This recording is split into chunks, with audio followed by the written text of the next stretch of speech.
কৌশিক যে ভয় পাচ্ছে না, তুই ভয় পাচ্ছিস কেন? তো গাইস এখানে চরের মধ্যে ফরেস্ট রয়েছে। না তুই বলতেছি এটা ফরেস্টটা ছোট না, অনেকটাই আছে তো। সিগারেট খাচ্ছিস? তো গাইস এটা জলঢাকা নদীর একটা ছোট্ট ফরেস্ট, মোটামুটি বড়ই রয়েছে, পিকনিক স্পট হিসেবে ভালোই রয়েছে আর কি। এই চর থেকে বেরিয়ে পড়তেছি, আর এখানে আর একটা পাশেই 15 কিলোমিটার দূরে আরেকটা চর রয়েছে, ওইখানে বাড়িঘর রয়েছে। জলঢাকা নদীর গা ঘেসে ঘেসে ওই চরে যাব। আর এইখানে যে চরটা রয়েছে, এই চরটার ঢোকার কোনো ব্যবস্থা নেই। তো অনেক আশা নিয়ে অনেক কষ্ট করে এসেছি এতটা রাস্তা, বাট পারলাম না এই চরে ঢুকতে। Welcome guys, happy new year সকলকে। যেখানে যাব এখানে জলঢাকা নদীতে ক্রস করতে হবে। ওকে, হয়তো বাসের সাঁকো পাবো। তো গাইস এ হলো জলঢাকা নদী, এটা হলো বাঁধ। তো আমরা উঠে পড়েছি চরে এখন। তো ফাইনালি আমরা এই নদীর কাছাকাছি চলে এসেছি। এখন নদীর এখানে একটা ছোট নদীতেই চলে এসেছি, না ছোট আর একটা বাঁধ। এখন এই বাঁধ ধরে ধরে এগোচ্ছি, তারপরে এই নদীকে ক্রস করব বাঁশের সাঁকো ধরে। ও গাইস, এই নদীতে যে বন্যাটা হয়েছে দেখুন, এই ছোট বাঁধটাকে ভেঙে দিয়েছে, বড় বাঁধটাকে ভাঙতে পারেনি। এই কি অবস্থা করে দিয়েছে, মাগো খুবই ভয়ানক রাস্তা দিয়ে যাচ্ছি এখন। ভাই কিভাবে বাঁধটাকে ভেঙে দিয়েছে। এইসব বাড়ি মানে পানিতে ডুবেছিল আর কি, কি অবস্থা হয়েছে এদের সব, এইসব বাড়ি। ও এই যে এখানে হচ্ছে ঘাট। তবে হ্যাঁ, যাওয়া আসা করুন। তো ঘাট চার্জ নিল আপ ডাউন 150 টাকা, একটা বাইক, দুজন মানুষ। ও নাইস, চলো। তো গাইস যাচ্ছি এখন বাসের সাঁকো ধরে। কোথায় টালাই, চলো। কৌশিক যে কৌশিক যে ভয় পাচ্ছে না, তুই ভয় পাচ্ছিস কেন? জলের মধ্যেই তো পড়বো। না, ওয়াও নাইস। ওই এখানে এত বড়,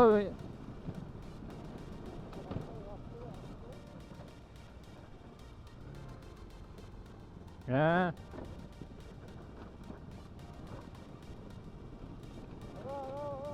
চলো। না এদিকে পাবলিক পাবো, সঠিক জায়গায় এসেছি। ইয়েস। তো গাইস এটা হলো জলঢাকা নদী, আর এই এটা চর। চরের মধ্যে যে আলু লাগিয়ে দিয়েছে না, ও ভাই আলু কি হয়েছে।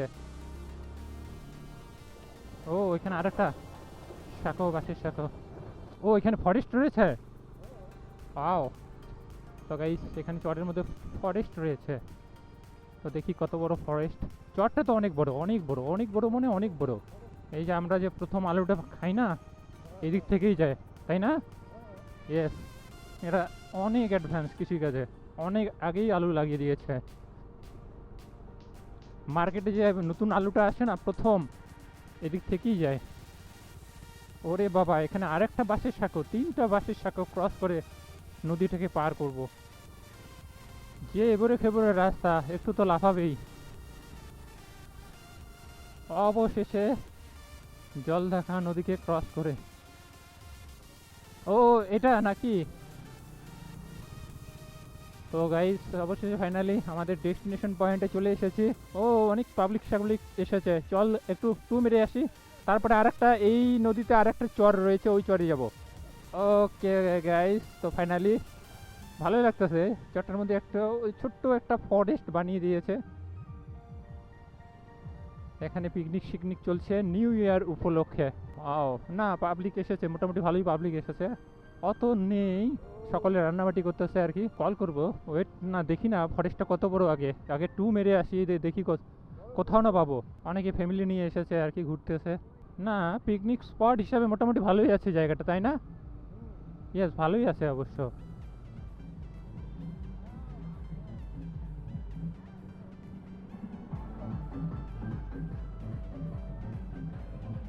না ফরেস্টটা তো অনেকটাই রে। হ্যাঁ বড়ই রয়েছে। এদিকে কি করেছে ও? হ্যাঁ, ও এদিকে পাবলিকটা একটু বেশি, এরা ডিজে গান বাজাচ্ছে আর কি। না তুই বলতেছি এটা ফরেস্টটা ছোট না, অনেকটাই আছে তো। ও মিল গায়া। কে? সিগারেট খাচ্ছিস? সত্যি এখনই ফেলে দিল। তোদের রান্না হয়ে গিয়েছে? রান্না হয়ে গিয়েছে? হ্যাঁ, না খাওয়া শেষ? আমাদের জন্য রাখিসনি খাওয়া? এখনো রান্নাই হয়নি, কখন রান্না হবে? তো ও দেখি ওদিক থেকে কত বড় আর একটু দেখি, আমি একটু টু মারি, কত বড় ফরেস্ট। তো গাছ অত বড় বড় দেখতেছে না, সব ছোট ছোট গাছ লাগিয়ে দিয়েছে আর কি। তো এই জলঢাকা নদীর যে চরটা যত বড় রয়েছে, গভর্নমেন্টের পক্ষ থেকে কিন্তু ইসে করে দিতে পারে, গাছ লাগিয়ে দিতে পারে পুরো চরটার মধ্যে। ও, আর যেতে পারবো না ওইদিকে, শেষ। মোটামুটি অনেকটাই রয়েছে, না ভালোই লাগলো আর কি। তো গাইস, এই চর থেকে বেরিয়ে পড়তেছি। আর এখানে আর একটা পাশেই 15 কিলোমিটার দূরে আরেকটা চর রয়েছে, ওইখানে বাড়িঘর রয়েছে। জলঢাকা নদীর গা ঘেসে ঘেসে ওই চরে যাব। না, এসেই ভালো লাগতেছে এখানে। এটাকে বলে খয়ের বাড়ি। আর এখন যেখানে যাচ্ছে এখান থেকে 15 কিলোমিটার দূরে রয়েছে। তো গ্রামের পথ ধরে এগোবো, একটু টাইম লাগবেই আর কি। চেষ্টা করবো একটু ফাস্ট ওই চরে গিয়ে বাড়ি ঘর দেখবার আমার খুব ইচ্ছা করতেছে। অবশেষে জলঢাকা নদীকে ক্রস করতেছে। এখন বাঁধ ধরে ধরে পূর্ব দিকে এগোবো এটা দিয়ে। ভাই, এই ভাই, এদিকে কোথায়?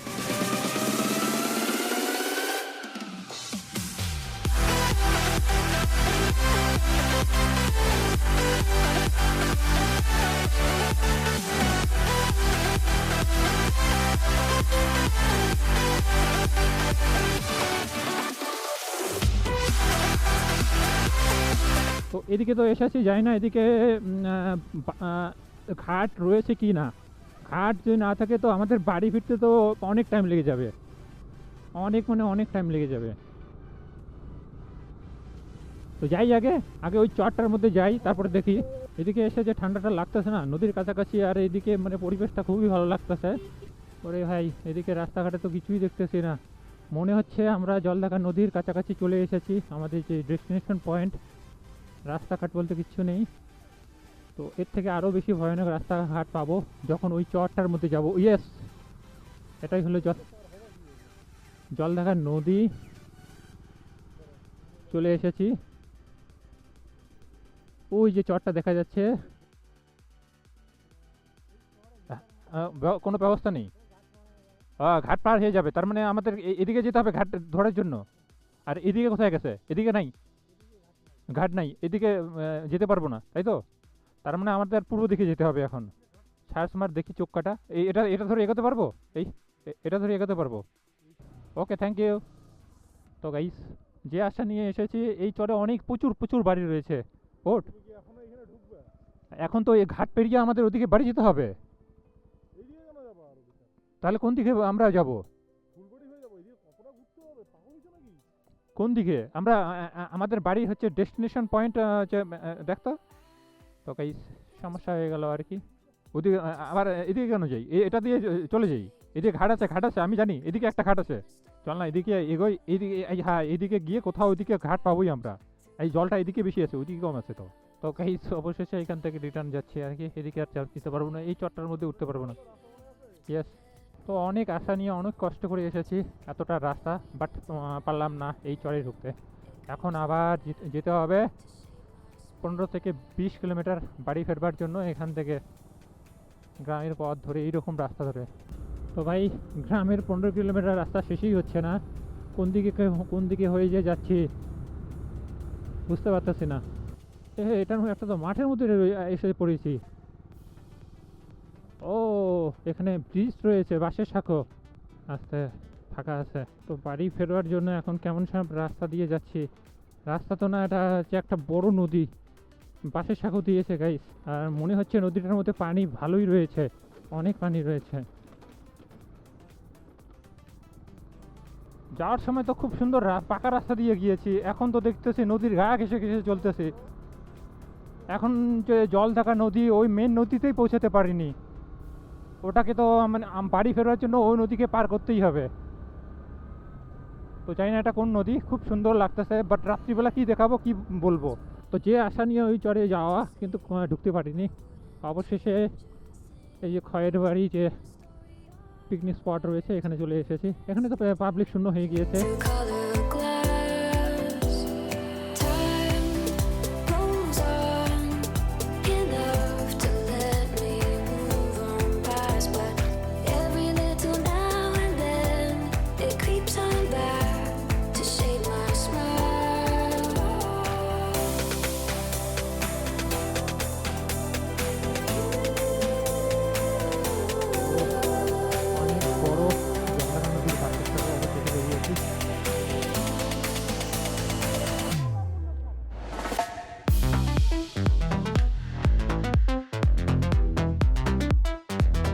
যানজট পেরিয়ে অবশেষে ভালো রাস্তা কোথায় আবার, এখনো বাদ পার করতে পারিনি। ও চলো ভাই, এখন রিল্যাক্সে বাড়ি চলো। তো ফাইনালি গ্রামের বাড়ি থেকে বেরিয়ে এখন টাউনের বাড়ির দিকে যাচ্ছি। তো আর কি বলবো, এই ব্লগটা এখানে এন্ড করে দিচ্ছি। ওকে, আপনারা সকলে ভালো থাকুন, সুস্থ থাকুন, অ্যান্ড আপনাদের নতুন বছর খুব ভালোই কাটুক। ওকে, আমি এখন এই হাই রোডে উঠে পড়বো আর কি।